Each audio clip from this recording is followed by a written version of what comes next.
Okay, we are back on the air with Kristal McKerrington and Joe E. Legend, and just discussing a few more things about upcoming projects. Yep, and talking about my weird and wonderful old project. Sure. So yeah, it was crazy.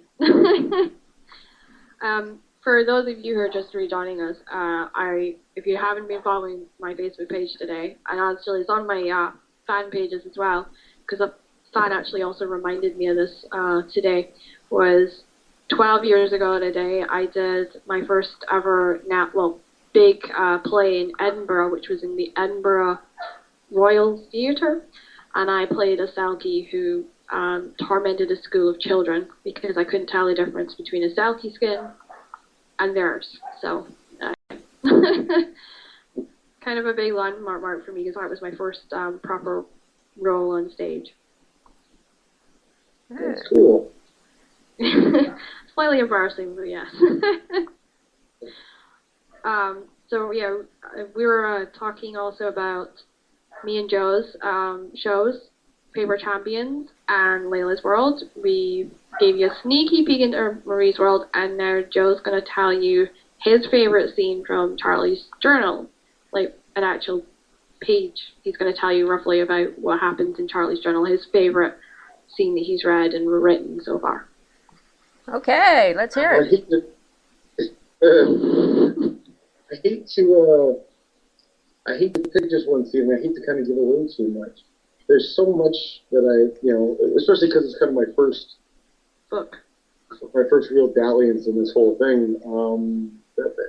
The learning curve that Kristal's put me on, to pace the book and get certain parts of it at certain times, have a lot of action, but at the same time hold back. Bring in the drama, bring in the romance, but then don't overkill it. There's not one scene that I can say that really I'm like to say that one scene is the best would overshadow so many other great things in the book. The interactions I had, the interactions I had with Harold, who was the villain promoter. They've been written in such a way that it's kind of, this is me putting it over too strong, but it so reminds me of that kind of confrontation between De Niro and Pacino in Heat, where it really set the tone for the next step in the story. The interactions with me and my daughters in the book, because being a father and having twins, and my daughters in the book and in the show, that's just kind of it struck a chord with me personally because I have twins, and it's helped open my eyes about certain interactions that I have with my kids in the future, how actions now are going to affect my relations with my kids in the future. Just the whole thing has been such a tremendous experience. I don't want to encapsulate it into one little small scene from the book because I think overall there's so much to it that I found quite effective. Yeah, I think the whole thing's like that. Like I've been writing for 3 years professionally now, and I've actually technically been writing since I was 6 years old. The whole thing about Charlie's book that really kind of blew my mind because I thought when we wrote it, it's going to be one of those books that I'm going to sit and I'm going to have to sit on my hands and try not to completely change. Especially if anyone knows me, I'm very dramatical in everything I write, and the drama level in every book I have is always on the boiling point. And just doing Charlie's journal, because I had to teach Joe so much about the dance industry in such a short period of time. Like, well, this is the reason why these girls would do it this way, because if they did it in any other way, they would get lynched. It was amazing to see them. Yeah, just to see. Well, I'm 43, and in my teens, I was, still am for that matter, the metalhead. I was always into Ozzy Osbourne and Marilyn Manson and things like that. So I had nothing to do with the dance industry and nothing to do. I don't watch dance videos or. So I came in completely blind. I had and I had to really be, caught up to speed. to be able to follow the story. And not only did Kristal bring me up to speed quite well, but I think reading the book brings you up to speed if you haven't if you have no experience in watching this dance thing. The book educates you on the dance scene as much as she would have just sitting down talking to me. So it's been a huge help in that regard too. I wrote it kind of like how I talk, and I think that's the plus side with how my writing voice works, and it's actually the same writing style as Joe talks. Uh-huh. Well, mine, there's like one, I think. You probably would notice from reading my stuff, mine comes out across the same way. I think some of us do that. Yeah, it's such a relaxed way of doing it that... And I tend to get a little emotional sometimes. Oh, yeah. But I love those parts. Those parts are going to make it cool. But yeah, I love that parts of her books, actually. Especially the raw, naughty, sexy scenes. That's my favorite parts, but that's just me. But with Charlie's Journal, it was the first book that I couldn't really just hide behind the action. I couldn't, because the tendency was my wrestling books, I hide behind the action and I hide behind certain elements in the dance industry. But with working with Joe, I really wanted it to be different, and I wanted people to just feel like I've opened up the street hip-hop world and said, hey, this is what it's like, because we had a rule that no one was ever allowed in the rooms that we were changing in. No one was ever really allowed to be kind of there, that close to us, and the book allows me to do that, obviously, without somebody smacking me around the head with something. And when I think back on Charlie's Journal, there's a point in the book that really made it hit home with me, just how amazing it is when you're watching Charlie react to seeing Marie's first dance battle. Uh-huh. He has this video on his laptop and he's watching it, and the emotional reaction that he has to seeing his little girl kind of being this totally different other person was the pinnacle point for me. That was emotionally like, wow, this book has so much legs. It was amazing. And that was my absolute favorite point in the book. And it left me kind of speechless at that point. I was so speechless that I didn't actually speak to anybody for about 20 minutes, which is unheard of for me. I like the whole idea of conversational type writing as well. I've read a couple of books back to back, like wrestler autobiographies. I've read like Bret Hart and Chris Jericho's back to back. Bret's is great because you don't miss like a second of his life. Everything is so clinical. It's almost a textbook. Whereas Jericho's book was so conversationally written, it was just so much fun that you got lost in the flow of it. Whereas with Bret's, you were kind of pinpointing details. I like getting lost in the flow of it, and part of getting lost in the flow of it is getting emotional. Yeah. And I mean, part of the stories from Charlie's Journal is the fact that it's not just this guy's a wrestler, he plays a character, he's going to thump somebody, yada yada yada. It's the fact that his whole personal life, due to his profession, has taken such a hit, and the guy's trying to reconnect with his daughters and trying to not be this character, and trying to get past what the characters they're portraying, and they're trying so hard to get past these characters that the world perceives them as, and present themselves to each other as real people, but they're not sure really how to do that because they spend so much of their time trying to keep their characters up. Mm-hmm. It's very much a duality in their personalities. Yeah, and I think you really see that with Marie, because Marie, everybody kind of knows, anybody that's seen any, parts of A Different Life, when I did kind of like Christmas specials and stuff like that with XOXO Publishing, has never seen Marie obnoxious. They've never seen her kind of doing anything other than pulling her hair out with Layla. And this is the first time that you get to really see the dark side of Marie. You really get to see why she's such a stickler in the mud, and why she's constantly telling her sister why she can't do things. And I loved just doing it, and I was so iffy about running it, and then Danielle was like, no, this is it. Danielle was so supportive when we started it that I had to finish it for her more than anything else. It was just, as I said, it was just such an emotional ride that you're on kind of from the start. When we started writing, it was an emotional ride. Mm-hmm. Never mind reading it, like reading back on it, it's incredible. And we actually captured the same sort of emotion and constant roller coaster ride with dragon as we did in Charlie's journal. And I can tell, now we're looking at doing 5 to 6 books in Charlie's journal. We're supposed to be starting book 2 next month. I think it's next month we're going to start book 2. Ooh, that's quick.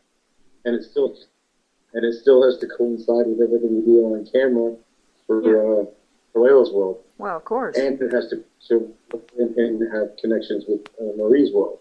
Yeah, I mean, everybody's got a book. It's linked together. Yeah.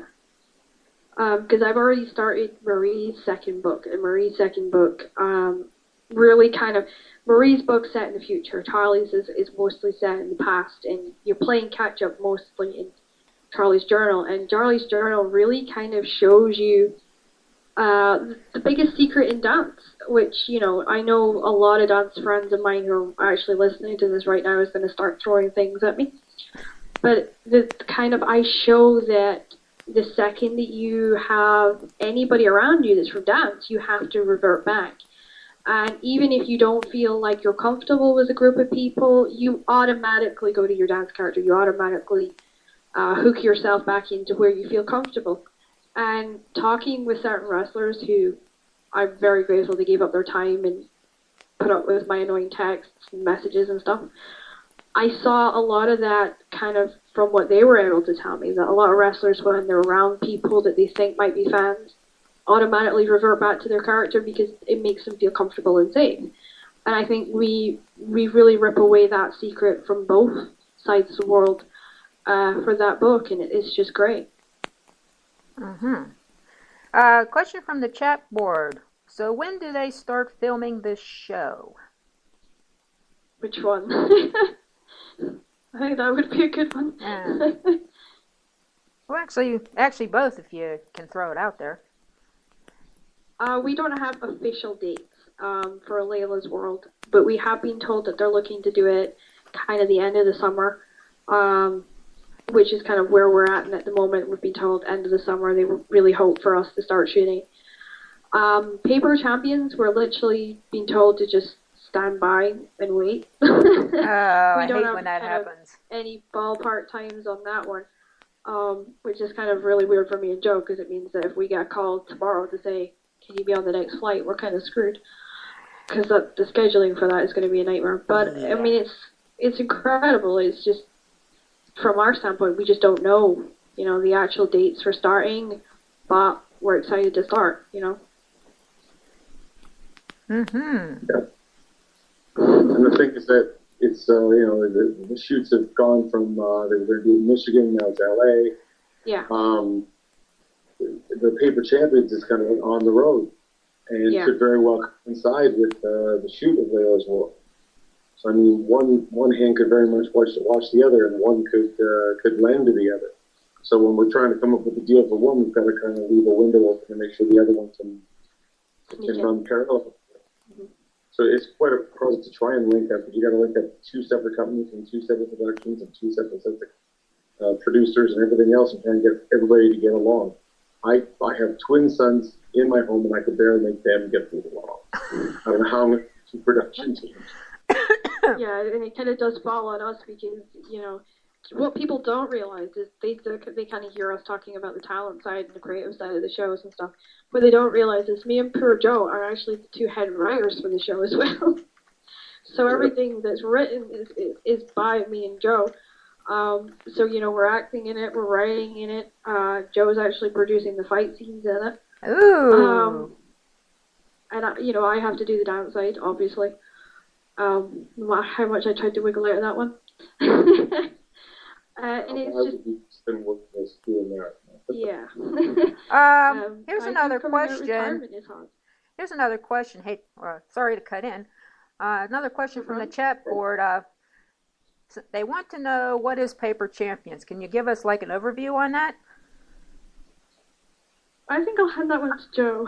Okay. Hey, either one of you is fine. Okay. Well, Paper Champions would be a reality series that would follow myself and Kristal around as we are attempting to get, if it's following well as well in the pre-production or if it's in the production. That's where it's like a backstage pass into our lives. where she's still maintaining her dancing and her dance lifestyle and her dance career, and I'm maintaining my wrestling lifestyle and my career. Trying to maintain those, kind of keep all these balls in the air that we're juggling while following us. It follows us to wrestling shows. It follows us to, because of the writing, it follows us to romance conferences, all these different literary publishing things, and it follows us to these dance things, where I'm going to be a complete fish out of water.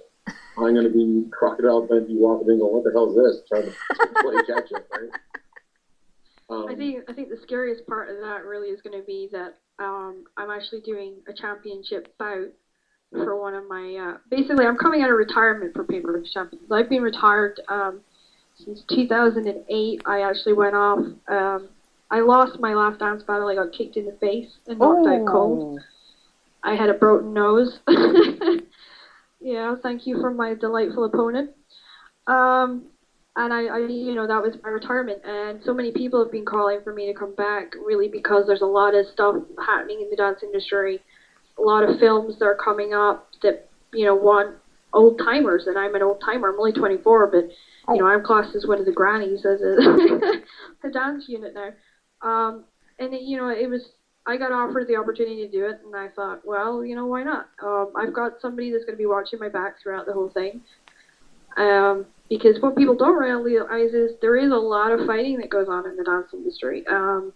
Marie had one of the worst reputations for that. My dance character did, mainly pulling down people's trousers. Oh, Lord, deep pantsing. There we go. So yeah, I'm not getting up to those old tricks anymore, but yeah, it's gonna be nice again to get back in the clubs and do some kind of scary things and have Joe tell me about it. We're gonna try to keep Snickers bars to a minimum. Yes, please. And hopefully I don't have to, deal with any psychotic people. But the thing is that, from what I've learned of the dance industry, as much as it is with wrestling, it's a lot of people who are they're playing the characters, they're playing it over the top. Mm-hmm. So we're going to have to meet these people, backstage, his name's George, but on camera and in front of the audience, he's something totally different. So you're going to see how guys kind of get into their characters for the dance, how they get into their characters for the wrestling. How they structure what they do in front of the audience and why they do the things they do. It's not just a flip, but the flip has to matter, whether it's in wrestling or dance. Yeah, bro. It's going to be an educational thing for these particular endeavors as much as it is an entertainment thing. And what people don't realize is the reason that we are so animated and so big is we used to actually dance on the same nights as wrestling shows, sometimes next door. So a lot of the things that we did was really just based off of giving somebody an event. Basically, you would come in, you would do 5 minutes on the floor, sometimes you would get 10, you would perform, you would run out the door, and you would go to your next place. And it was storytelling. And right up till 2005, there was never any determined dance battles, so we were literally doing everything on the fly. And then we kind of, I wouldn't say we faked the business up, but we started to, cut down on, having actual freestyle battles and stuff like that. One of my titles that I have, in Scotland is that I'm one of the best sort of character-driven creator that they have, because I create characters, but at the same time I can also kill a character, which is, when you come in and you rip away the fourth wall and you say, well, that person, this is who they really are, and you expose their entire thing. And it's not an exposed style anymore. Dance is very focused on break dancing and ballroom dancing. It's not really focused on people coming from the streets who are struggling to make a paycheck. Some of them are dancing in nightclubs for free. Some of them are, stripping just to make ends meet. And I really wanted to show just how they're struggling and what I came from and how I learned to put books together because I was there. How I stole a pro wrestler's character just to make mine better. There was so many things, and we also actually covered the feud that happens between dance and the wrestling on the show as well. Okay. Another question here from the chat board for Joe. How does Joe separate filming and family time? This is interesting. It's a very good question. Do I separate film and family time? Yes. Yeah. There's no camera. I don't have a lot of cameras lying around. No, to me, I really don't. I'm not a social person. My wife gets on my case about it because I don't go out. I'm totally content to spend the majority of my time, if I'm not with my kids, spend my time alone. I went to the movies the other night, just by myself, because that's what I like to do. Whereas I have people bugging me all the time, hey man, let's go out, let's do this, and I'm just not a social person. When I'm home, I'm just all about spending time with my kids. When I'm on the phone, that's my guy time. That's where I get to go out and, act goofy and be foolish. But even then, I'm still kind of a daddy because I don't drink. I haven't had a drink since I was 19, 18, I don't drink, I don't do drugs, I'm a very boring guy. I'm not a bar hopper, I don't party. I would much rather go and have a nice meal in a quiet restaurant than I would scream at somebody in a nightclub. So I'm always kind of in that daddy role, whether it's babysitting my friends who are out there getting liquored up, trying to make sure they don't get in a fight and get them back to the hotel on time. There's going to be. So I'm very much the same person in that regard backstage. And when I get out, it's sort of a catharsis, because when I get out in the ring, especially if I'm playing the role of villain, I don't do the villain much anymore. In Africa, I do. But for the most part, they kind of have me as the good guy, largely because I've been around a long time. People are familiar with me in the regions I wrestle. And I'm, former WWE, former TNA, so when people kind of stamp that on you, they consider you kind of semi-famous. And so people tend to gravitate to, WWE, he must be pretty good.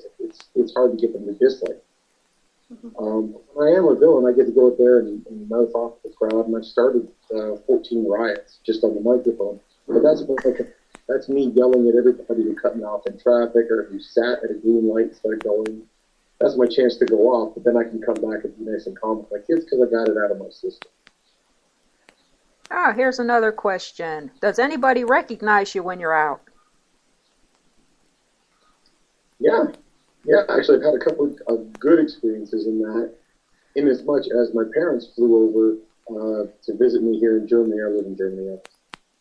And they came over to visit me, and it's your mom. She's always worried about you. And now on top of it, I'm in a business like wrestling where we're hitting each other.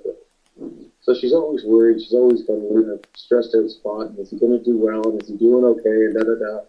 We happened to be in downtown Hanover, and as I crossed the street, two fans walk up, oh my God, Joe Legend. He came and shook my hand. And my parents were just beaming, but it so put them at ease that it was the perfect time. I couldn't have asked for a better time for fans to come up and put me over. It was the exact right time to it. If you're a wrestling fan, or like a more hardcore fan, you probably don't. If you're just a mainstream WWE fan, you probably wouldn't look twice. But if you're an avid fan and follow all the internet stuff and like that, I do get recognized. And most times people are polite. Very rarely is somebody ignorant. Usually if they are, I've caught them when they're drunk or something. So it's a rarity that people are rude. They're usually pretty polite. And I get recognized sometimes too. Maybe not in the same regard as him, but I've had my fair share of people recognizing me. In England, I got recognized at a wrestling event of all freaking places. I went down to support a friend who was wrestling, and I got recognized in a local bar, at the hotel, and in the gym. I don't get recognized a lot. I get recognized more for Marie, my dance character, than I do for my writing stuff. And I think the funniest one I've ever had, I was out with my boyfriend. I think we'd been together 6 months. I was in Glasgow City Centre, and a girl ran up to me, and she was like, and she couldn't talk, and she was screaming at me, and finally she said, oh my God, you're Marie, and it's so nice to meet you. And that's, that was probably my nicest dance friend person I've ever met. And it was weird for him. I try and kind of keep it, like if I go out, I have disguises and stuff like that now, so that if I am out in dance communities or around places I used to dance, I don't get harassed. But I think we both kind of get that from time to time where we both get right niceness. I think we deal with it pretty good as well. Oh, yeah, you have to. I mean, I've had my share, and that's, believe it or not. I think you can't not... I think social media has killed the times where you can write a book and hide. Yeah, forget about that. I'm like, well, I just invited trouble. Yeah. Yeah, but you know what? I'm okay with that because I'm doing something I love. And that's the important thing. If you do something you love, you can take the good with the bad. I'd prefer not to be recognized as Marie anymore. You know, that's the thing. I think that's the only thing I don't want to be recognized for anymore. I don't want to be recognized as Marie because I'm maybe not as proud of my past as people think I am. But at the same time, it's nice to know that the dance world hasn't completely forgotten about me. So. Here we go. Here's another question. Has Joe ever gotten a better table at a restaurant or, let me see, it flipped up here. Yeah, better table at a restaurant or... probably free stuff. Yeah, that. Anything. You know, I recognize you because you're... Oh, there you go. Yeah, I'm lucky I don't. I was in Italy. I had a tour in Italy, and I was in Rome, and my wife wanted to go, so I brought her with. So we went and did some sightseeing for a couple of days prior. And I was on the posters and stuff throughout Rome. And we went to the Vatican late.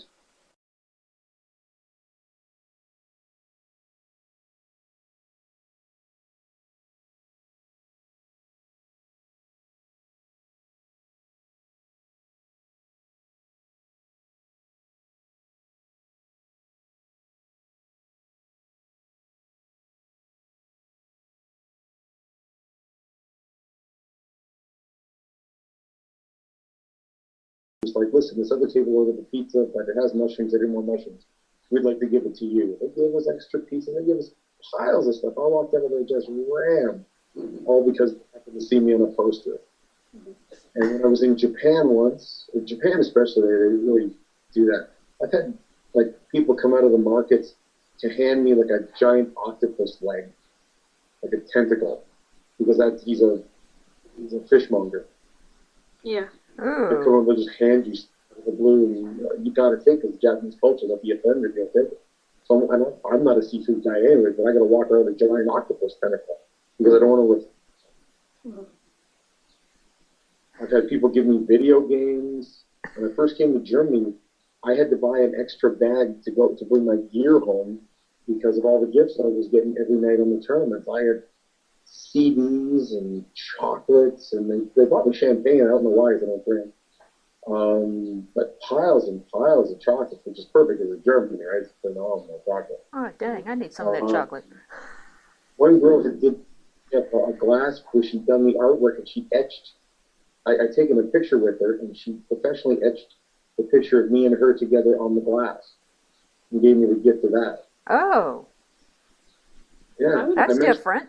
I Elvis song. Yeah, it's neat.